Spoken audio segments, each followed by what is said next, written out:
We've spent this whole series walking through the way contractors get caught. Aggregate limits, workers' comp on subs, additional insured, completed operations, contractual liability.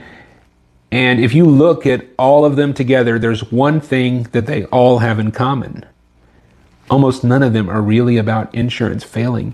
They're about a contract creating an obligation the insurance was never built to cover. Look at the pattern, not to reteach it, just look at it as evidence. Aggregate limits.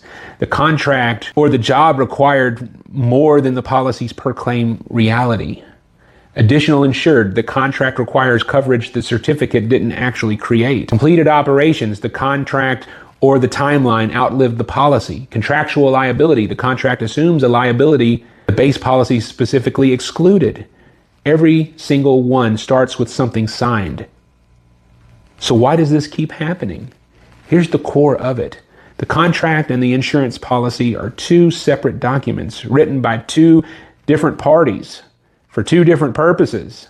And most contractors never put them side by side. The general contractor's lawyer writes the contract to protect the general contractor.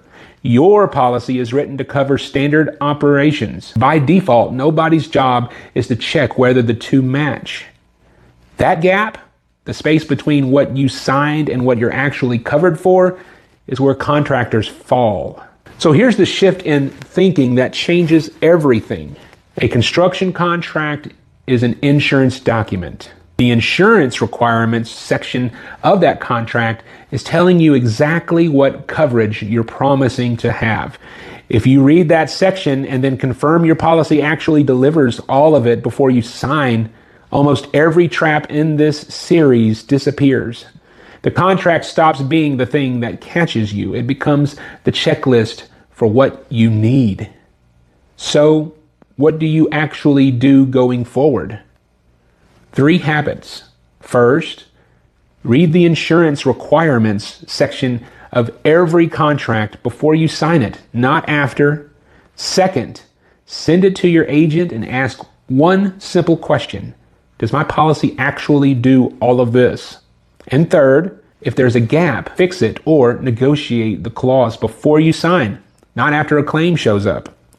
You probably have some wiggle room in this, especially if you're good at what you do. That's the whole game. The contractors who build these habits don't end up in the scenarios that we've spent this entire series painting. That's the series. Thank you for following the whole run. It means a lot. We're still going to do videos, but we're kind of pivoting a little bit. One thing I want you to take with you, your insurance is probably more capable than you think, but it can't cover a promise that it never saw. Bring your contracts to someone who reads both documents. That's what we do. Book at the link in the description, or you can call us at 318-423-7445 or go to callwatley.com.